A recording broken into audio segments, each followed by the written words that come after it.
Hello, everybody, and welcome to Knights Black Agents. It's a bit of a different episode.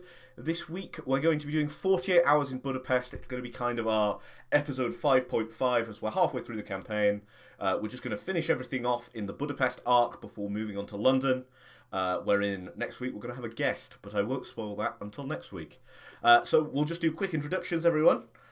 So we'll start off with Leo. Jordan, can you explain Leo and yourself real quick, please? Yes, hello everybody. Again, my name is Jordan, and I'm playing Leo McEnroe, who is basically a sort of infiltrator, martial artist, and that's basically his whole gig.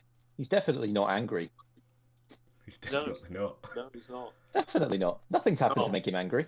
I'm the Flickering Torch. I don't know if I said that, but hello, it's me, it's the Flickering Torch. Anyway, so, we'll shoot it over to Big James. James, who are you playing? So I'm James. I'm playing Halbjorn, who you now know is a sleeper agent. But he's also very good at killing things. That's his game.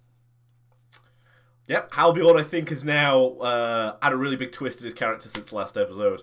And it's kind of sent the other player characters reeling, which was kind of the intention when me and James came up with the twist. So it's really cool. So you haven't learned everything about the twist yet? You have not. There are some secrets yet left to uncover, my friends. And finally, down there, hello, Sean. Can you introduce your character, please? Yes, I'm playing Mace Hunter. He's the comedian, the person that gets people into places, jack of all trades in terms of voices and anything that the players require. Quick get-outs and reasons to be somewhere they shouldn't. That's his thing. He can be violent when required, but really not something he enjoys. So, basically, today's episode is going to be a few quick scenes before we move on to Budapest. If you want a quick recap of what happened last time, the players found out that Halbjorn was a sleeper agent for the mysterious Mr. Wild, some kind of repairer of reputations. And they're on their way to London, but they've got 48 hours in Budapest to kind of tie up any loose ends. So what we're going to do is, like I usually do with my RPG campaigns, is we're going to have a few quick scenes now, and then we're going to have like kind of a debrief on the campaign, how everyone's feeling, how everyone's enjoying the rules, what you're liking, what you want to see more of, that kind of thing. So I believe our first scene is Leo talking to Gabriella. So I'll set the scene. We're in the Hotel Red. You've not gone to the same suite as the other two characters. You've taken Gabriella into her own suite, and the dentist has just finished bandaging up the gunshot wound. She's not really spoke this whole time. She's kind of been really cold, basically since the meeting with Halbjorn, where Halbjorn hit her over the head. So she's not really spoken to you since. And shot her in the knee. And shot her in the knee, but she started being quiet after your pistol whipped her. Can I get you anything, Gabriella? You can get me unshot, if that's what you're asking. There are no words to describe how sorry I am to you. Well, you But better start describing. Maybe I can do something more. Maybe actions will go further to rectifying this situation. I pull out a business card from my pocket and I place it on the table in front of her. She very tentatively picks it up and seems to read it. What does it say on it? So it's a business card for a youth centre in London, Croydon. What's this? That's a friend of mine. Cameron Martinez. He's been running that place for a while now. Trying to do good by the youth of the city. It's not like it used to be, she says. This thing in my head, I can't get rid of it. You can at least get away from this place for now. Go to him. I was helping him out before I started all this. You can pick up what I started. Start a new life for yourself. It's not as easy as that, Leo, she says. You can kind of now see, looking into her eyes, you know that circle with the unjoined triangle? You can, you get, slight glimpses of that, in her iris. And it's very obvious she's got the same mutation or spell cast on her. I need to know what's going on in this situation, Gabriella. I've seen things since I've been in Milan. that I've never seen before and I never thought were possible. And I need an explanation to this. This is a mystery that needs to be solved. I'll figure out what's going on here, and I'll figure out what's been done to you. I'll figure out a way to fix it. The world is a far more dangerous place than Scotland ever was. Those things, I can't say their name. They did this to me. They've done it to hundreds of others. I wonder if these blokes have ever had a night out in Dundee. Then there's no danger in the world. She kind of chuckles for a second, Aye. and looks at you and goes, "You've really grown up, Leo. I didn't want this for you when I taught you all those years ago." I have my own reasons for being here. You taught me well. Everything that you told me, I've carried on, and I try to live by. She looks at her gunshot wound and then she goes, "Maybe a bit too well." And she sort of chuckles a little bit. "I'll see your friend in Croydon, but until we've dealt with the..." She stops for a second. Don't say it.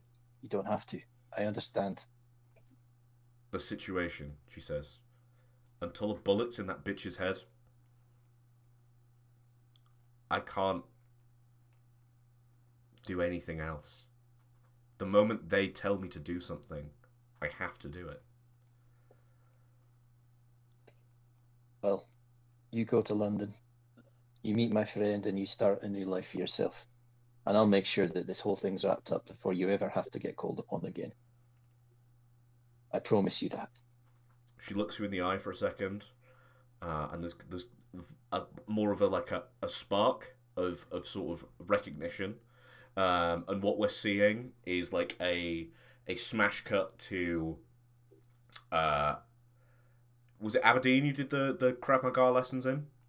We see a smash cut of her dojo in Aberdeen, and a young Leo getting knocked over by one of the bigger kids, but he sort of always picks himself back up, and it's Gabriella showing him how to take out someone who's much bigger than him, and she goes, "If there's anyone who can take this on, I think I've taught you to. I'll see your man in Croydon, but if this isn't done in a couple months, I have to go back to them. Otherwise..." And she just goes... I've seen it happen, and I won't let it happen to you. Mark my words. We kind of pan out of the window of the Hotel Rouge at this moment, and pan up to the sky. So what you've done is half repaired your solace there. So you get a solace, but you only get half of the benefits. So you don't get the full refresh; you just get half of it. Yeah, right. That's fair. So once the situation is dealt with, Gabriella's going to be a free agent, and then if you go and see her, you'll get the full solace benefits. It's just, as of now, she's still technically a captive of the conspiracy. Excellent. Aye. So, James, do you want to do your scene as Halbjorn? You wanna? Are you asking any of the other characters to help you with the goal that you want to achieve tonight? I suspect not, because they probably won't trust me to help. I think this one would be a find him myself occasion. You think this one will be a find him yourself occasion? Right. I think the others may not want to join in. So, Halbjorn, what are your goals? You've got 48 hours in Budapest. What are you going off to do? Pay back a favour to John von Neumann. Pay back a favour to John von Neumann. So for viewers who haven't seen, John von Neumann was played excellently by Leo from The Pod of Many Things. He did a pretty epic betrayal, I think we can all agree, to the players when he turned around and basically gave them into the Yellowjacks. So how are you starting your search? Are you going to go look for the lady that John von Neumann was supposed to expedite from the country?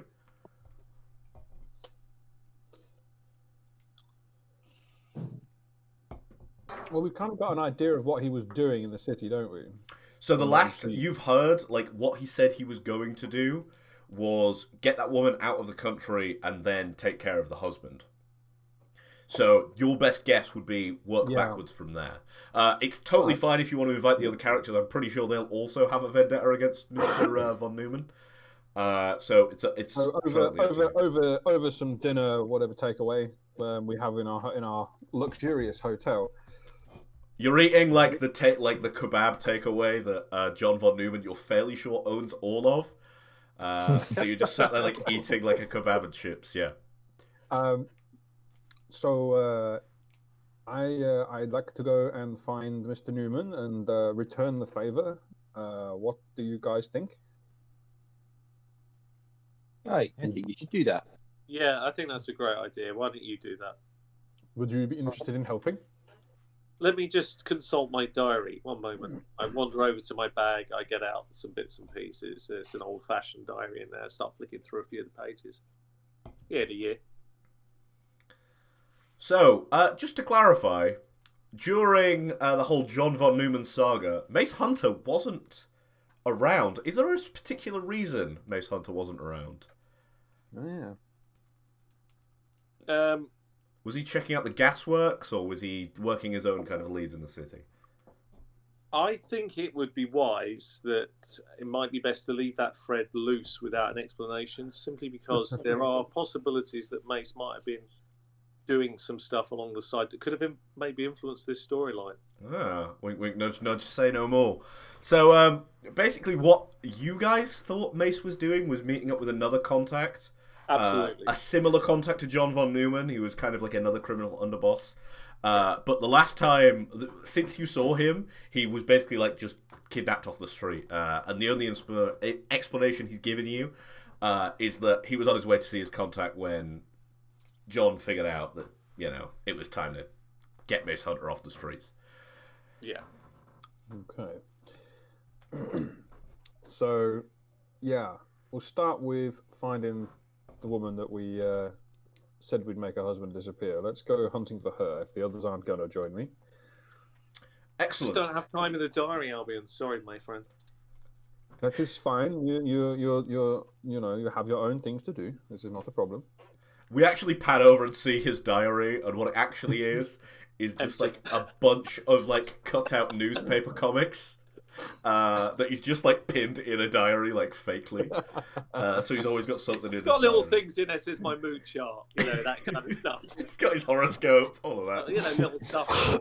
One of those. I think Leo would just sort of look at him and go, "Oh, I've sort of got a bit of cramp," and I'm rubbing the same hand that Leo shot Albion through. Oh yeah, that could be very dangerous at this time. Oh, I think you I can't should walk. You can't walk with a crabby hand, can you? Oh, the cold. It's gonna not do it any good. I need to stay in the warm. I think. It's very wise. I mean, if I had something that I could move, I would. I just don't.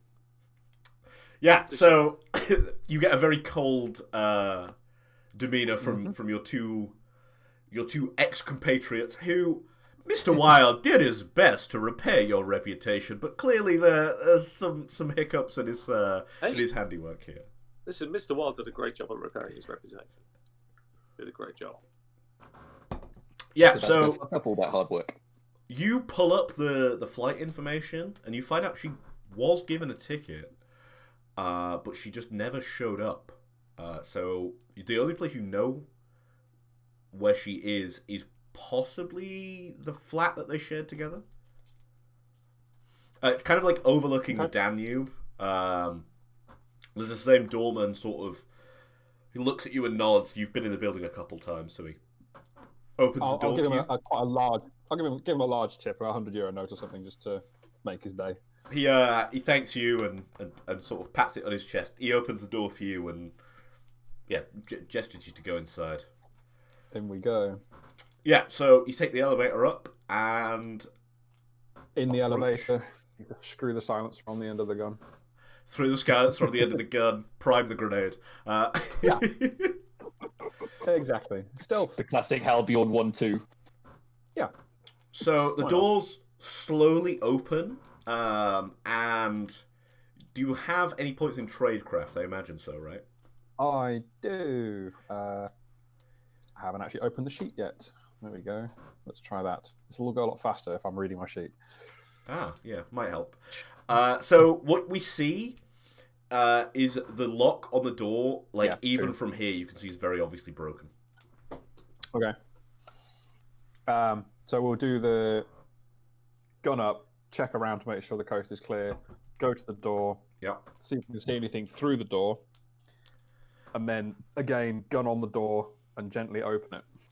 So as you like sort of gently open the door, it very obviously smells like an abattoir in there. Like, some shit's gone down. You can't see any bodies in the main hallway. You'll remember its flat was quite lavish, but it definitely smells of gore. Death, yeah. Okay. So, if I don't see anything from opening the door, nothing moves, can't hear anything, we shall advance slowly inwards, doing a check at each door as they turn up. The first couple doors you like very tentatively open, and then just to like find rooms, it's almost like nothing's been put out of place. The last door you open sort of to their like living room area, not the area you sat and had the talk in, but the living room area. As you push it open, you're like sort of almost instantly assaulted by like flies coming out of it. You think that, yeah, there's definitely a corpse in here. And as you sort of push the door open, what we see is almost like a ritualistic murdering of both the husband and wife of this couple. And what you also see there on the table is takeaway from the very kebab chain that you know John von Neumann owns several of. But the murder is kind of like they've dismembered the bodies and put them in kind of like a ritualistic sort of not pentacle, but similar kind of shape. So it's like a circle with different crossing lines. It's not, I will quickly note, it's not the triangle. It's a different, very much a different shape. Should have some chili sauce on that. Huh? Just saying, should have some chili sauce on that mess. Well done. Classic Albion mess. Is there anything you want to use skill wise at this point? So basically, what it looks like is like a question mark, and then off of the dot in the question mark is like two arms, and one of the arms kind of curls in, just made of like dismembered body parts. Beautiful. Occult? Occult? Have you got a thing in occult? I have a single point in occult, yes. Right. Yeah, definitely an occult marking. You think it has some vague religious connotations. From one point in occult, I can't give you that much. It's not any of the main religions, and it's not like very obviously satanic. It's some kind of more esoteric sign, but you can clearly see it's got some kind of religious significance. It's very obviously a sign to something. Okay. In that case, we'll use some open source intelligence and Google that shit. Googling. How are you Googling it? Is the issue. I imagine there are dead bodies. They didn't take possessions, did they? Nope. It appears that someone's just come in. It doesn't even look like there was a struggle. It looks. It looks almost as if this was. They were killed off-site, brought to here to their own apartment, and then this has happened. Okay. Yeah. In that case, there'll be a laptop knocking around or a smartphone that's around. Use one of them. Okay. No, I meant like what are you Googling to try and find it? Because obviously you can't like reverse image search because it's it's a just pile of corpses. Several varying descriptions of what I see in front of me and how it's laid out. Not necessarily what it's made with, but descriptions of the symbolic shape rather than it's made of legs and feet stuff. You get a bunch of essentially like references to pentacles, and you're like scrolling through, like it's very obviously not a pentacle. The one thing that does hit you sort of weird is you get one really brief description of a similar thing in World War One. and it's like almost like a very brief description that some like Austrian gang did this, like had a similar like MO. Mm-hmm.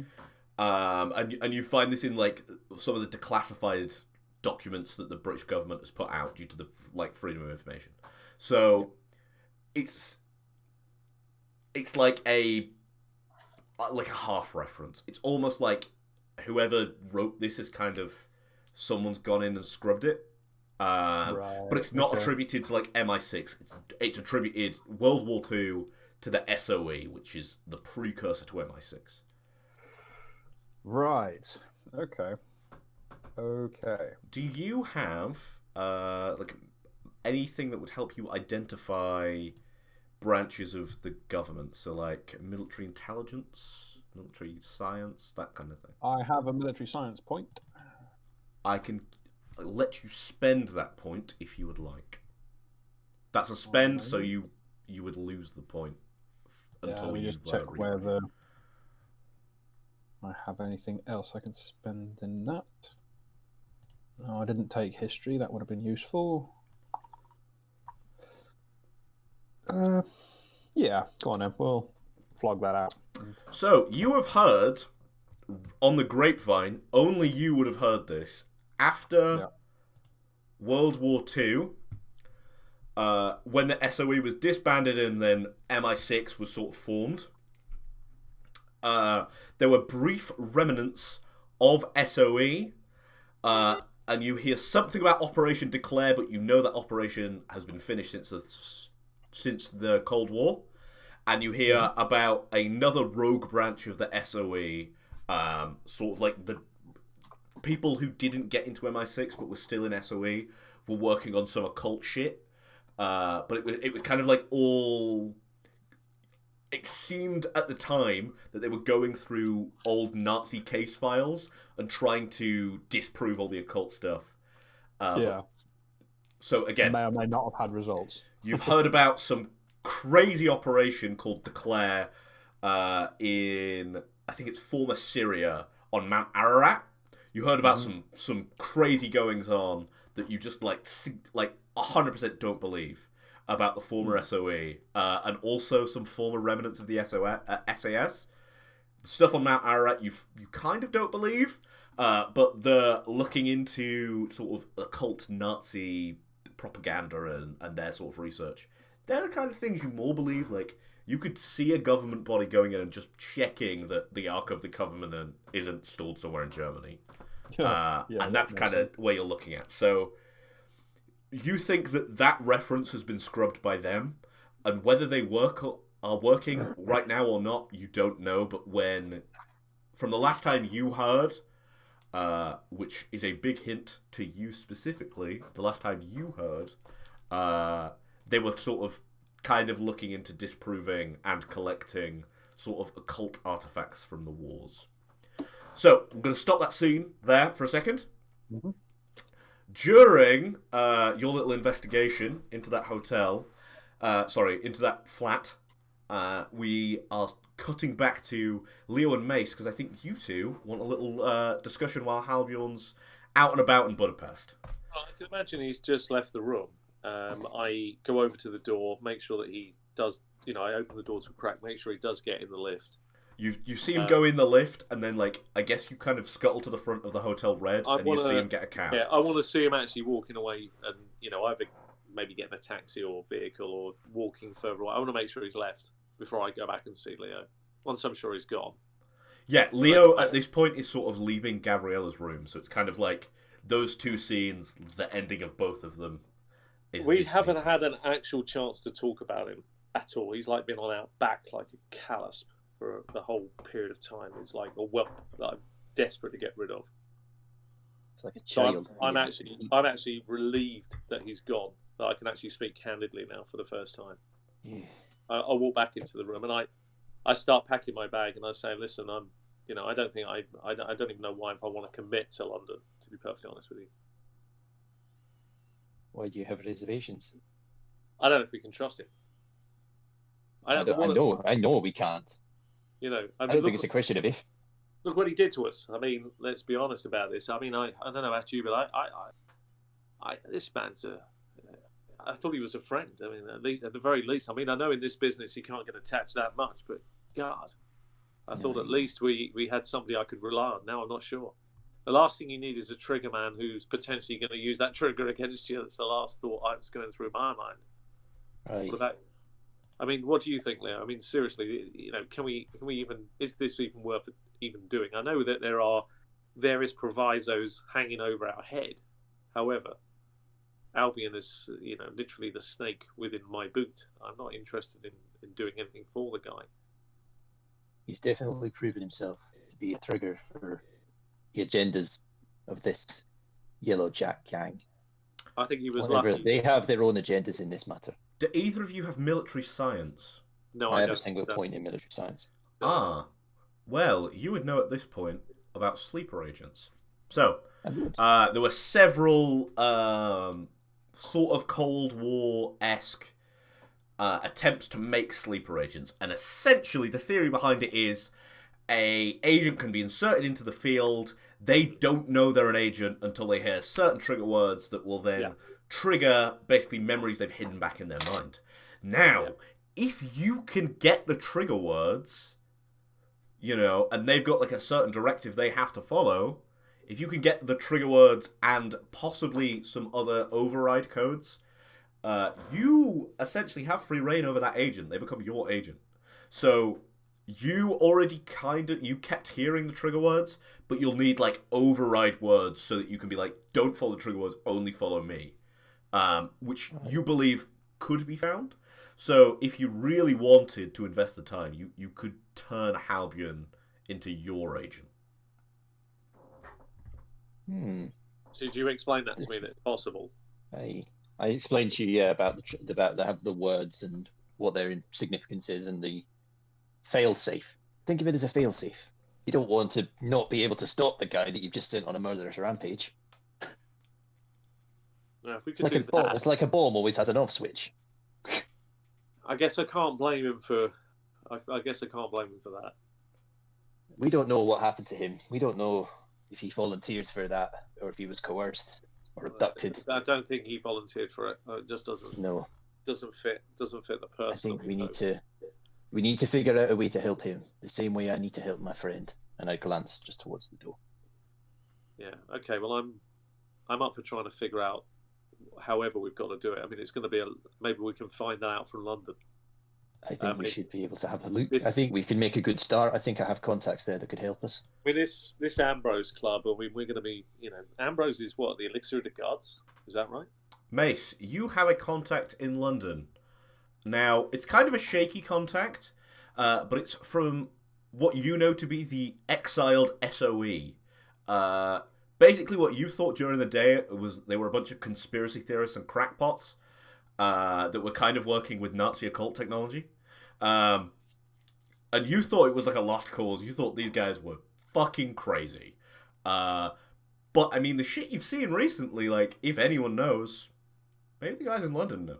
Look, I've got a contact in London called Justin Jefferson. He's a part of the old SOE. He'd be the ideal man to contact. Now, I'm going to be honest with you, Theo. I haven't been in touch with him for quite a while, Justin. But he told me about some of the crap that they were involved in, and half of it I didn't believe. Well, until now. I mean, most of it's now beginning to become true, to be honest. So if anybody's going to be able to help us out, it's going to be Justin. You want to try and arrange a meeting with him? I'll watch your back. I think you're going to have to. I'll be honest with you. I wouldn't be surprised that even if I arrange a meeting, he may not even show up. And I wouldn't blame him if he'd be that nervous while I've got in contact with him. But it's worth it. I think if I do a meeting with him, it'd have to be probably London Underground. It's really open public space, so we're just sitting next to each other by pure chance on a train. That's probably how it's got to go down, I think. With you, obviously, with you as a passenger on the train, so he knows that no crap's going to be pulled is the best way, really, forward. I'll set it up. The best way to get in contact with him, you sit on the Piccadilly line, and you hold a copy of the Telegraph, but the word Telegraph is highlighted in a yellow highlighter. Well, We as also like had a another recognition method. symbol. We had another method that we used to do as well. And again, you can say if it works, it might have to be the Metro, magazine. But we used to put in the small ads at the very back. It'd be something like holiday for sale in Budapest or whatever it is, and there'd be like certain command word or code in that. So it might be I might say I'm ranging. I've got a family home in America and give my kind of home state. Looking for professional couples that need a place to get away in the summer season. Contact this number, and he'd normally pick up on that kind of thing. Should we say that you put that in so that he knows to meet a person on the Piccadilly line with the Telegraph highlighter? Absolutely. Excellent. Yeah. So you set that up, and then he basically goes and tries to find you, and that's your recognition symbol. Yeah, and it's chosen. He knows that it has to be public. It has to be this public because obviously he's not going to trust anything else. It has to be the old-fashioned way. He actually was the one who was super paranoid and was like, "I can never meet you anywhere but super public." The Piccadilly line, yeah. Yeah, and that's good as well because it's quite fun. There's a lot of interesting stations connected with MI5 and various other agencies, MI6 and various other locations underground as well. So that all fits very well. Excellent, yeah. So, anyway, continue your little chat about Albion and figure out what you're going to do about. Well, I think we've both, Leo's been wise enough to sort of say, look, he's potential sleeper agent. It's not his fault. He couldn't probably help it, which I kind of reluctantly but rightly had to agree that's probably true. So I kind of feel a bit guilty now sending him off on his own. So it's a little bit of remorse, and I chucked the diary in the bin. I think we need to. Sorry, Karen. Yeah, Karen, you go. I think we need to look after ourselves, though. I can set up a contingency for the two of us if things were to go really bad. If anything was to go seriously wrong. Yeah, what kind of thing had you in mind, Liam? As I said, I have a contact in London who's involved with charity work. He knows a lot of people who the regular folk don't like to rub shoulders with. I understand. Yeah, I reckon he could make us disappear in the city. Yeah, I got a few friends connected with removals, general removal to furniture and that kind of thing. I've got people I can call upon. It works quite well. But agree. That makes sense. I do feel a little guilty about Albion. That's why he's chucked the diary in the bin, frankly. You might be right about it. I mean, I had better feelings about the man until that happened. But I still want to see him again. These are more questions. What the fuck is going on here? Yeah, that's all we need to know right now. I don't really want to. I can't even comment on it because I'm not really sure myself, to be honest with you. I mean, I've seen some pretty weird things. Even in the field, you see some odd things from time to time. But some of the stuff we saw, that videotape, I know it wasn't doctored. I mean, I may not have a lot of electrical know-how, but I know that was one take, and I could see that. All right, it's grainy image, but it wasn't that bad. Whatever that thing was, that was odd. And plus, we've now seen people talking about. Well, frankly, I don't even want to begin to talk about what they are. I mean, if such a thing exists, I mean, my mind sort of tells me that. I mean, let's be honest. That's the greatest. That would be the greatest set of agents that you could ever have. Whoever's got control of them, you control a lot. I mean, we don't even know if they work just for one side or there are multiple of these things. We have no idea what each side knows. So, a heck of an agent. I mean, look how quickly it had gone through that. Whatever it was doing, it was like it was killing them and somehow after their deaths absorbing information. I mean, that itself is weird but brilliant. It's trippy. Right. Don't forget about the guy that we shot and he didn't drop.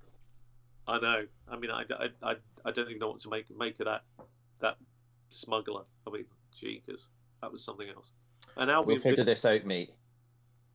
We can figure this out. Well, we're in too deep. We have to follow it through. There's no doubt we're now implicated, so we can't run, and there's nowhere to hide. So ultimately, we're going to be found. So it's either we strike or they strike us. So we might as well be the ones that follow it through. I like that thought. Right. So we cut back now to Halbjorn, who's sort of like really quickly Googled what he can about this sign on the floor. How are you leaving the hotel room now that you've found these corpses? Are you going to call the police, or are you going to do something in the hotel room? I will search it for anything obvious, if there's any evidence pointing a direction. You find, like, obviously, because he works for, or worked, I guess now he's dead.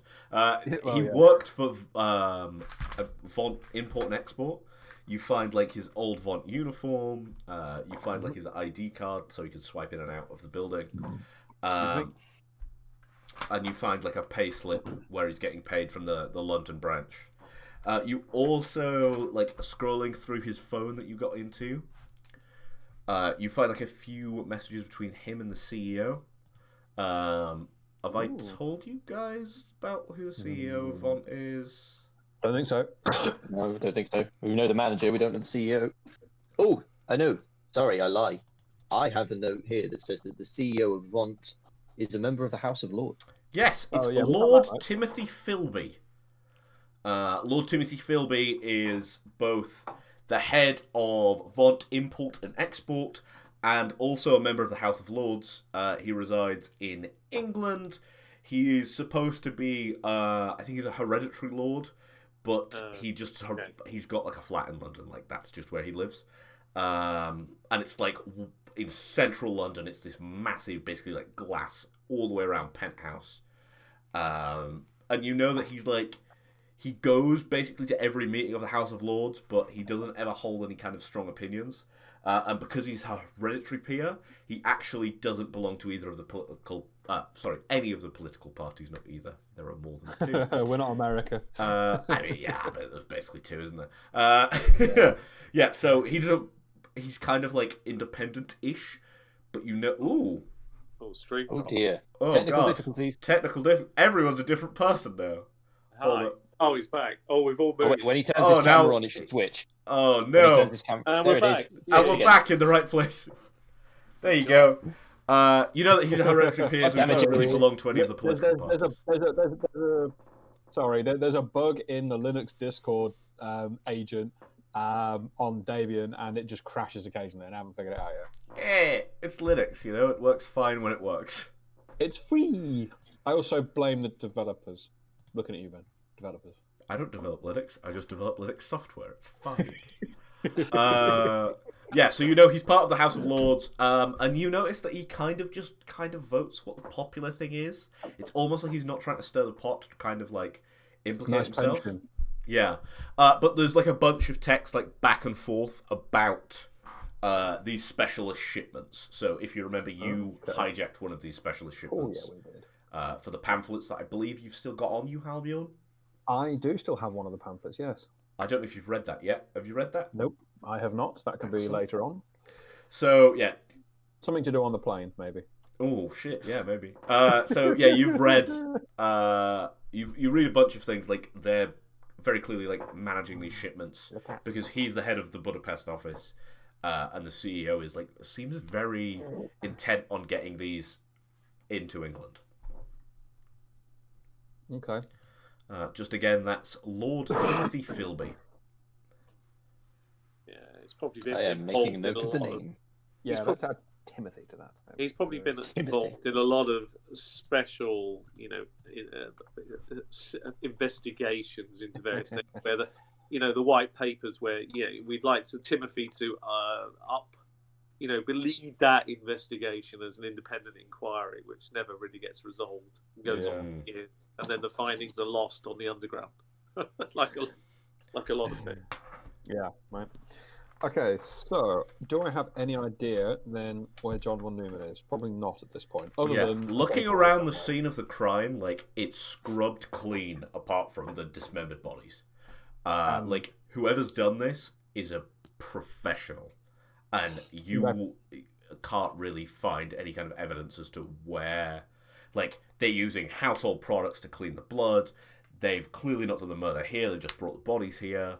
If you were to go examine the CCTV, you'd find out, like, oh, weirdly, the CCTV just, like, was out that day? That's super weird. Yeah, doesn't work anymore. John von Neumann, you are seeing, is very quickly a formidable foe. I'm aware of this. I'm aware of this fact. Okay, so we'll wipe down whatever I've used, touched, been near, so that it's none of me on it. You've not really used anything but the devices, and you can scrub those pretty easily. Yeah. we'll scrub those. Make a note of the number of the Lord on the phone, because that could be useful. The number of the what? Sorry. What's his name? It's Timothy. emails back and forth. It's like Slack messages essentially. Ah, fair enough. Yeah. Actually, you know what? Let's take that phone. Yeah, Take that's the SIM fine. card You out of can- it temporarily. Turn it off. Yeah. Put it in Take a the bag battery out. Put the battery in a different pocket to the actual phone. Yeah. Yeah, that kind of do, thing. do all that.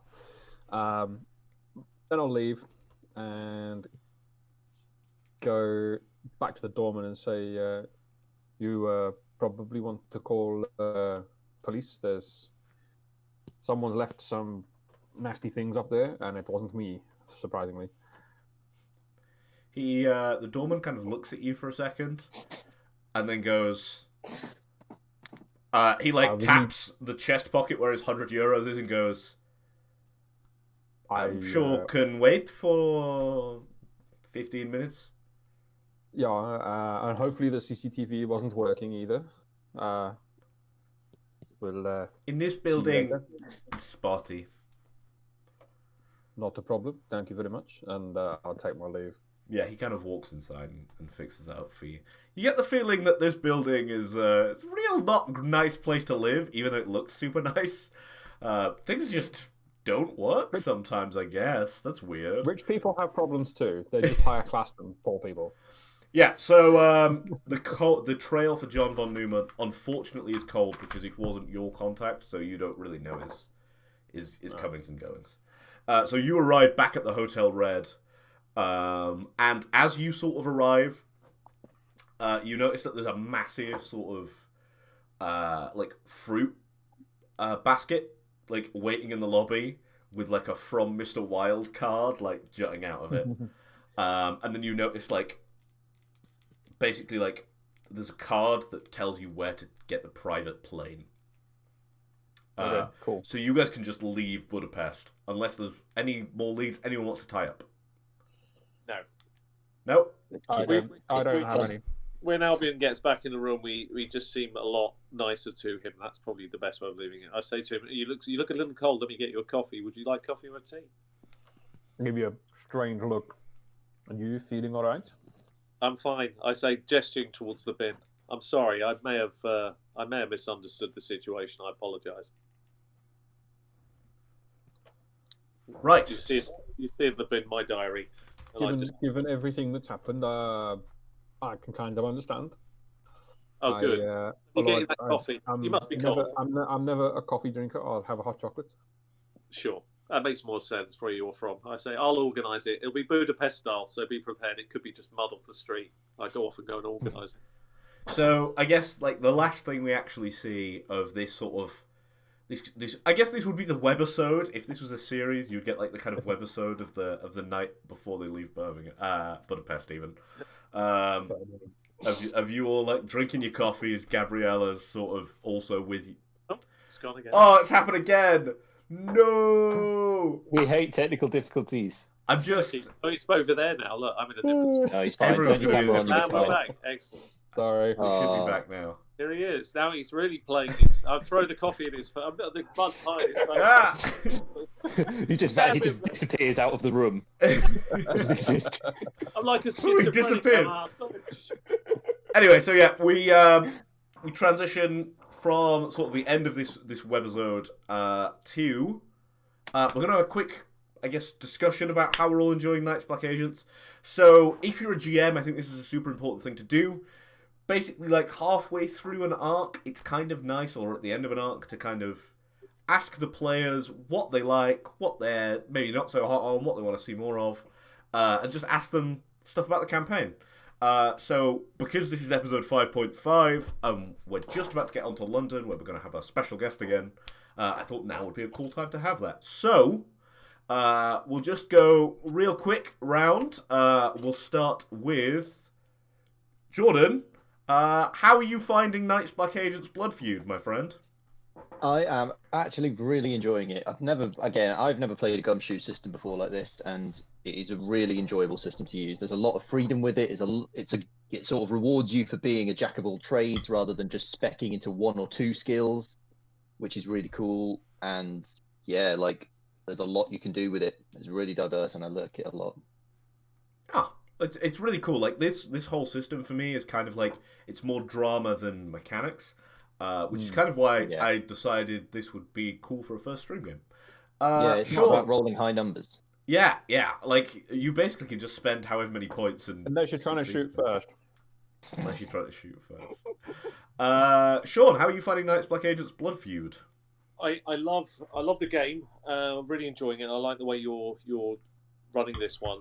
This is a very interesting game for me. I'm finding, like Jordan said, the freedom of the system is fantastic. I mean, I'm already a fan of the system, as you know. I think I introduced you to it. You did, yeah. And what I think is brilliant about it, I like the freedom of using a network system is a fabulous tool for both the player and the GM, because it challenges you as a GM to come up with stuff quite quickly, which I really like, and the game makes you feel the mechanics fit the theme and the tone very well. And you do feel not just like an agent, but you feel like you're that top 1%. You can do amazing things.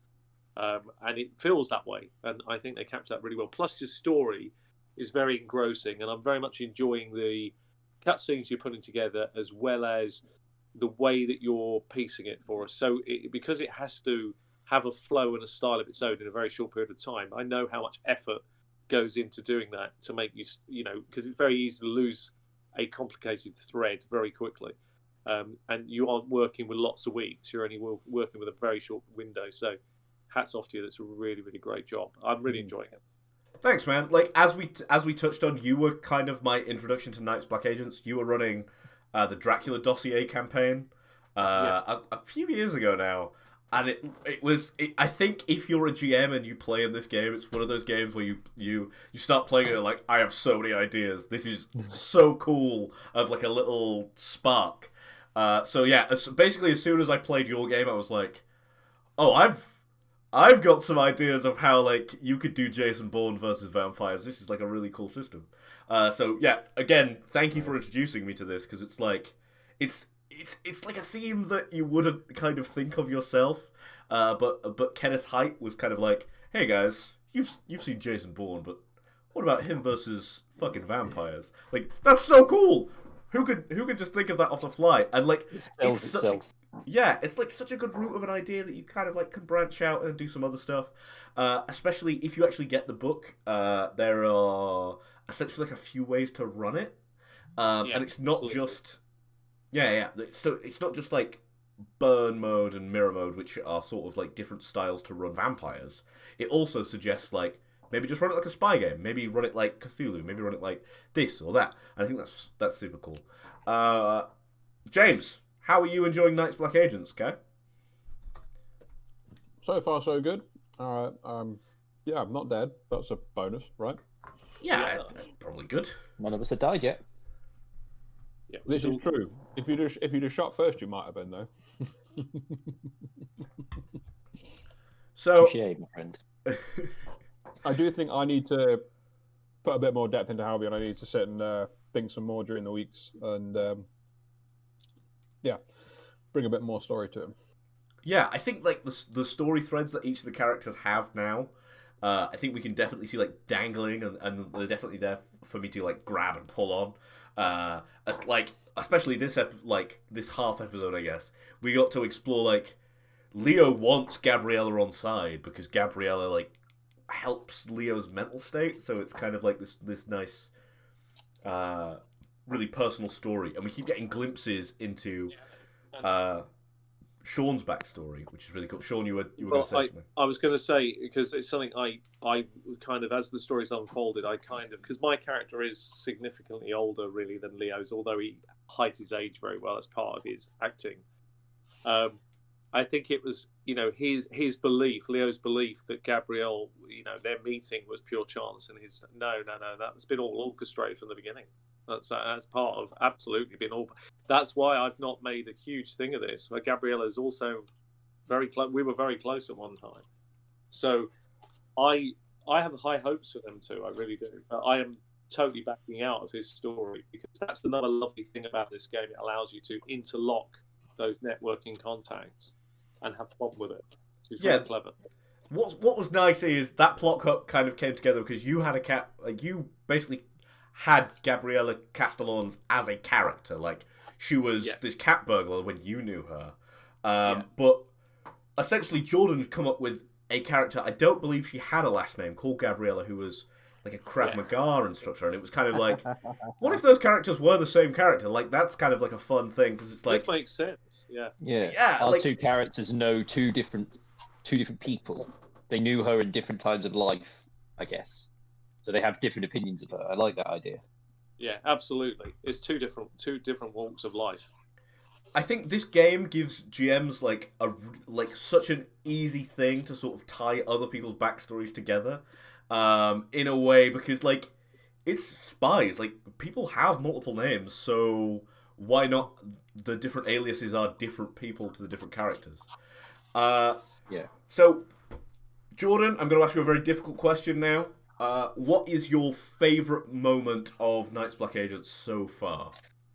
Ooh, so many to choose from, Benjamin. You're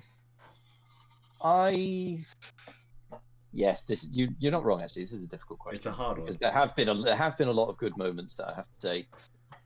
I think the one that stood out to me, though, probably from all of them, was just, it sounds cheesy, but it was just that first scene of us all meeting together, and just that introduction to the system and the setting and the world that we'd be doing. Because like you can come into something like this like with a preconceived idea of how it might go, but then the fact that it was introduced as being so different was like, that was a real good setup for the rest of what we've had. So I think like genuinely that first interaction where all the new bits of the, oh my god, the guy's head explodes, like that was just this is different. This is a very unique thing that's not what it looks like on the surface. Yeah, thanks, man. Like, really I really tried to make the first sort of supernatural elements kind of things that'll shock you. So I'm really glad that that's kind of resonated with you as a player. James, what has been your favourite moment of Night's Black Agent so far? Don't think of it as things that I've done, like choose character moments. My thing is definitely a character moment that I worked on. So, I'm liking the twists and what we've got going on with the sleeper agent, but I think perhaps favourite thing is probably more of a favourite episode. Yeah. 1, 2, 3, 4. Fucking cracking portrayal. That was brilliant. John von Neumann, it was such an excellent character. I'm so sad that Sean couldn't make it that day, because I think Sean would have had a really great time. I think he's a really great guy, but that was a fabulous portrayal. I loved it. Yeah, man. That was brilliant. So, Sean, what has been your favourite moment so far of Night's Black Agents? There are many great moments that stand out. There's two key ones for me. One's personal, and the other one's more a moment as the group had that I really enjoyed. And so my personal favourite moment is "Bless you, my child, for you have died." I absolutely love that moment, and it's as quite rightly Jordan said, it's how the characters initially come together, and it fitted very well with Mace's kind of multiple kind of quick change kind of background that I quite enjoy. And if I was playing around the table, I would be bringing more of those elements in, because it lends itself very well, this game, to prop and theme and everything else, which is great. But the group one that I really enjoyed was the travelling by the sort of train/truck where we had those people on board. And, we were left with that moral dilemma and then fight scene. That was a very vivid moment, because on the one hand, I was appalled that these people were being used as human sort of cargo/trafficking. But on the other hand, I wasn't sure what to do, because I was like, I don't want to give away the agent. He's got this network contact. Yeah, what the hell is his network contact? So you're left in this really awkward dilemma. And then you've got the GM going, you really need to do something about this. So then we have to spring into action and think, yeah, we'll do. And that was really good. And you got Albion. His character really came off the page at that moment because of the way that he got involved in the sort of hand-to-hand stuff, and the way that Leo portrayed his character during that whole scene. Actually, that episode I thought was very, very poignant. So that really stood out for me. But there were many great bits. So I mean, as a GM, a few moments that basically stood out to me were essentially that episode where we're escaping Milan, even though as a stream, totally cocked that up. Don't worry about it. No one remembers that. Everyone remembers that, because we talk about it every episode. That whole thing was essentially like, in my notes was, They somehow get to Hungary, and then they're in Budapest. But we had like this really cool episode where I was able to like bring in a bunch of plot threads because you guys kept trying to get out of Hungary and unfortunately kept not being able to. Sorry, get out of Milan. Yeah, Milan. Trying to get to Hungary, but unfortunately couldn't get to Hungary repeatedly. Which, as a GM, is kind of like, oh no, this. It brought me back to a moment when I played a 5e game where I spent a whole session trying to get players over a bridge. So originally, I was like, oh no, maybe this is going to be the worst session ever because they can't get out of Milan, like they're stuck there. But it essentially ended up being me being able to bring in so many different plot threads that I would have had to spend ages setting up otherwise. You also got to understand as well, which is quite funny because as a session for those that watches the episode, they'll only see about 3 minutes of it. But for all of us, Sean. But for all of us that were actually in it, what was really good was some really good moments where we, concoct a plan to get out of Milan, little details around the car, waiting at the side of the road. And then there's a really, as you say, then things sort of transpire against the GM because we're trying our best to actually do what you want. But things are going wrong, and then there's a great bit where Albion, there's that one moment where maybe we can get this plane and get out of here. No, grenade. Yeah. That did lead into sort of. It worked. What can I say? They died. They didn't shoot us. That was the whole point. Absolutely. But it was actually very funny because at that moment I had this idea of how we could get out of here, and it's all gone in a flash. Yeah.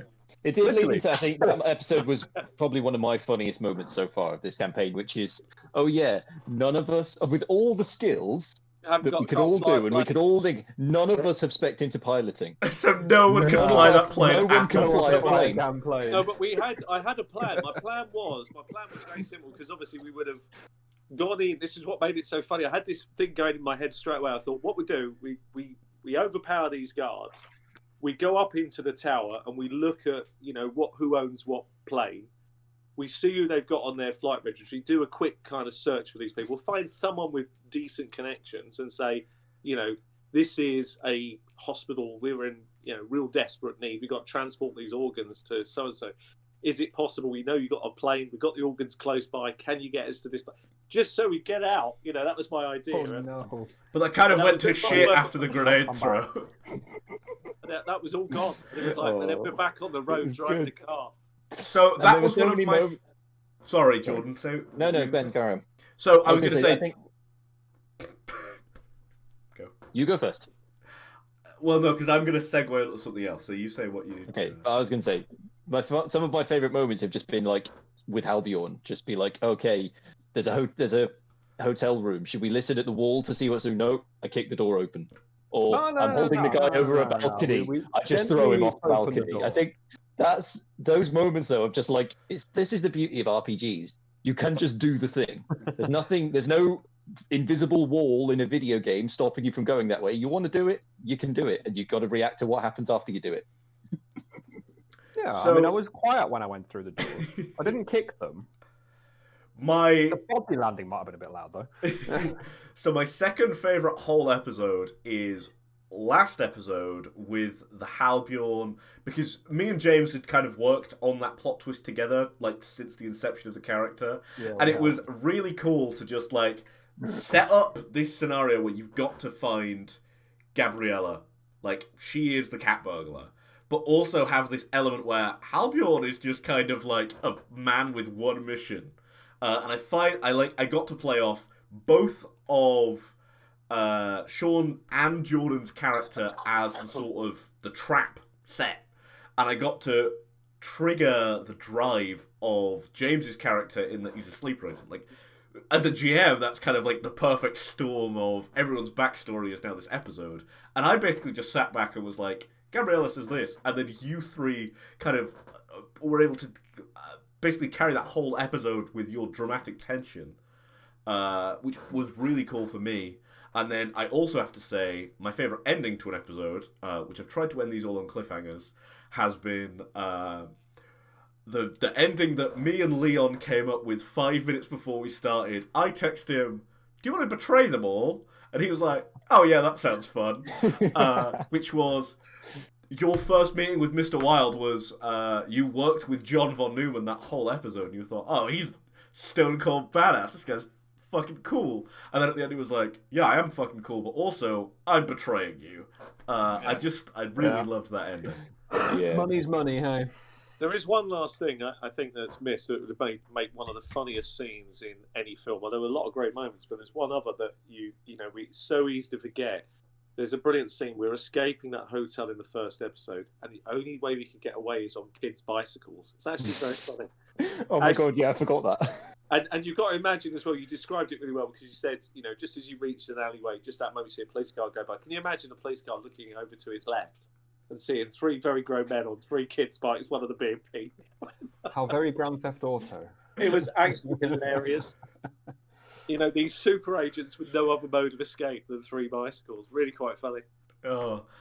So, I think now is the question that every GM dreads, but also really helps with your GMing, is you could phrase it one of 2 ways. You could say, what are you not enjoying, or what do you want to see more of? So, I guess we'll phrase it the positive way. So, we'll start with Sean. What do you want to see more of in Knights Black Agents Blood Feud? I think I'd like to see, because I've been unfortunate, I missed the one we had, and I know next time we'll have somebody as a special guest. I think the game lends itself brilliantly to special guests, so I'm going to look forward to seeing not just one more, but hopefully another one before the end would be really cool. I think these special guests bring a lot to it, and it's the unknown factor that will make it so real. So I think I'd like to see some more of those, particularly. I think they work very well. I like... from a personal point of view, I've enjoyed the way you've allowed the scenes to breathe as a GM. You've not let the players, I know that this is quite difficult to do, to let it there are times you want to intersect stuff, and it's very tempting to do so, but I think you give us enough room to run the scene to a point, and I think you come in at the right moment, and that's quite a skill, and it's easily not noticed, but I do like the way you let the scenes breathe enough, and then occasionally, it's timing really. If you feel it's kind of at the point where there isn't really much more you can see getting out of it, you brilliantly bring them up and move it on. I like that. I think that's a real skill. It's not easy to do, so it's a real compliment. It's a hard one to spot, and it's a hard one to do, and I think you do that really well, and I do appreciate those, because it keeps the flow of the game and the pace very high, which I think this game deserves and needs. All right, thank you for that. Yeah, special guests, we're definitely looking for more people, so if you're kind of, starting off on the internet and you want a special guest, shoot me a message on the Loom, and we'll see what we can do. Next week's special guest I'm very excited about. It's someone who has watched every single episode of the show, and always is the first person to message me like, oh, I really like da-da-da, or, I didn't see that plot twist coming, so I'm really excited for that special guest, but I'm not going to spoil it now. I'm guessing he's watching this one now, so hi. Hi, that person. We'll keep you a little. Yeah. We'll keep you a little secret. For Yeah, now. whoever you are. So James, what do you want to see more of? / what kind of improvements can we make for Knights Black Agents Blood Feud for you, my friend? I think it's more, not so much of an improvement on the game. I'm really liking it. It's more an improvement in me. I need to sit down and read the book more. I need to put more thought into what I'm doing a bit, if that makes sense. I'm kind of enjoying Halbjorn's kind of sledgehammer approach. I know that Mr. Wilde has now told you, I need more of a scalpel. But, I think, especially for this first half of the campaign, Halbjorn just being this kind of force of nature has really challenged me, because I'm kind of like, oh, one of my players isn't a secret agent, he's just a hired gun, which has been super fun. I was hoping, I tell you what I would love to have seen, I think this would have just absolutely rounded his character off to perfection. If he'd put this in this first half, I'd have fallen on the floor. So I was thinking about this, because he's come across as this very kind of blunt, almost sledgehammer at times, because he's very calm. He's got a very calm approach. Now we know why. It might be his personality plus what's happened to him. But if we then found out, at this point that he actually loves butterflies, I would have died. Oh. No, it would have been such a great twist. It would like been, I'm a real collector of butterflies. I would like just, that's just done me. That's the end of my character. So I just like, that was brilliant. Because you would never expect it from his cold, dead hands that he likes butterflies. I collect butterflies. Look how delicate I am with them. So that kind of twist would be so cool with him. He is a very interesting character. So don't put yourself down for it, because actually, it's quite difficult just playing this cold character. Yeah, I think you do it really well. I mean, it's hard to do. I must admit, I based it off Norseman on Netflix. The delivery and the deadpan humour. It's about Vikings of a, I don't know, old era, whenever the hell it was, when they were running around in boats before they found England. Yeah, well, it's definitely designed as a comedy. And me and James know that there is at least one big plot twist left to go with Halbjorn. Oh yeah, I'm very excited to bring that in. So, Jordan, you're the last person to ask. What would you like to see more of in Knights Black Agents? What can we improve to improve your enjoyment of the game? Again, first thing I want to say is I am very much enjoying it. I don't think it's a question of improving it so I can enjoy it more. But the one thing I don't suppose this is more of what I want to see more of. It's more, I want to know if it would be possible for me to try out more. Is obviously I praise the game and the system for being very jack of all trades. You don't spec everything into one skill. You kind of have a few points and a lot of different skills. So it's just more about there being opportunities for, because I know when we had the compounds in the episode where we were like, you asked everybody what point spends do you want to do, and everyone was like, oh, I have this skill, what does that get me? And it's more, I wonder if there could be more opportunities for us to say before we decide the plan, like, oh, what could I do with this particular skill? Rather than like, can I form my plan around having this particular skill? I wonder if that's a possibility going forward, or... Yeah, certainly I think more open-ended operations is definitely something we want to move forward with. Definitely falls into the me, I need to read the book more, because then it can give me an idea of what the things do, because it's got like a bunch of examples of stuff, like, oh, you can do this, that, and the other, and I'm like, ooh. I think now that you've kind of got more of an understanding of the conspiracy, like you've got a lot to pull on. Like, Club Ambrose especially is going to be one of those things where it's like, how do you want to get into Club Ambrose? So yeah, certainly moving forward, I'm gonna try and offer more of those kind of like open skill usages, sort of areas. But yeah, I really appreciate the feedback. Yeah. Sorry, I got a fly bugging me, so that's why I'm articulating a lot. So thank you everyone for watching Knights Black Agents Blood Feud episode 5.5, also known as 48 Hours in Budapest. I hope this kind of like tribunal thing that we've done is kind of helpful, and like other GMs can see like this is a really good thing to do with players, because you get like really good feedback, like more opportunities for those open skill tests, because I kind of wasn't sure how they felt about the Vaunt heist, because I wasn't sure if that was like maybe too open-ended or whatever. So now I know that that's what they want more of. I can definitely implement this. So I hope that was super helpful for GMs, sort of seeing that this kind of feedback is super good for you. And it also lets me know that we should get more special guests on, because I think we all had a blast with Leon. And I think we're all going to have a blast with our next special guest. Our coming one, yeah, for sure. So I guess the last part of the show is let's plug what we want to plug, and we'll start, as always, with our easiest plug spot. James, plug nothing, because you don't want people to find you. So, I'm James, I hide on the internet. I'm going to go and put the plug in the bar. Excuse me.